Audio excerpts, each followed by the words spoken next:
Hi friends, please subscribe to Amravati Media and press the bell icon for more latest updates. Raghurama PV Sunil ఎపిసోడ్లో big twist, రంగంలోకి CBI.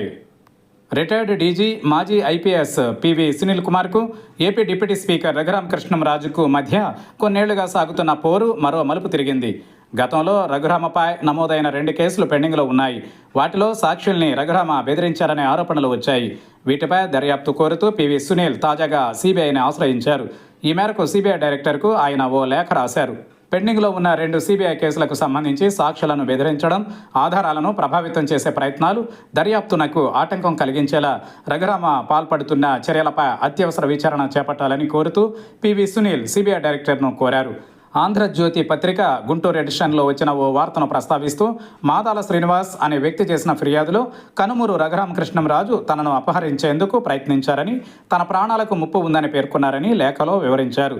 ఈ ఘటన పెండింగ్లో ఉన్న CBI కేసుల్లో సాక్షులను ప్రభావితం చేసే ప్రయత్నంగా పరిగణించాల్సిన అవసరం ఉందని పివి సునీల్ పేర్కొన్నారు.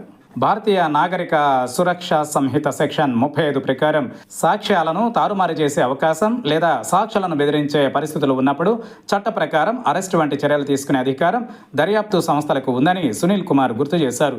ఇటువంటి చర్యలు తీసుకోకపోతే ఇతర సాక్షులు కూడా భయపడే అవకాశం ఉండడంతో పాటు దర్యాప్తు నిష్పాక్షికతపై ప్రజలలో అనుమానాలు తలెత్తే ప్రమాదం ఉందని ఆయన ఈ లేఖలో పేర్కొన్నారు. ఈ నేపథ్యంలో తాజా ఘటనను సిబిఐ స్వయంగా పరిగణలోకి తీసుకోవాలని, సంబంధిత రికార్డులు, ఎలక్ట్రానిక్ ఆధారాలను భద్రపరచాలని, సాక్ష్యాలపై ప్రభావం చూపే ప్రయత్నాలు జరిగాయా అనే అంశాన్ని వివరించాలని, అవసరమైతే బిఎన్ఎస్ఎస్ సెక్షన్ 35 ప్రకారం చట్టపరమైన చర్యలు తీసుకోవాలని, అలాగే దర్యాప్తు సమగ్రతను కాపాడేందుకు అవసరమైన ఇతర ఆదేశాలు జారీ చేయాలని పివి సునీల్ కోరారు.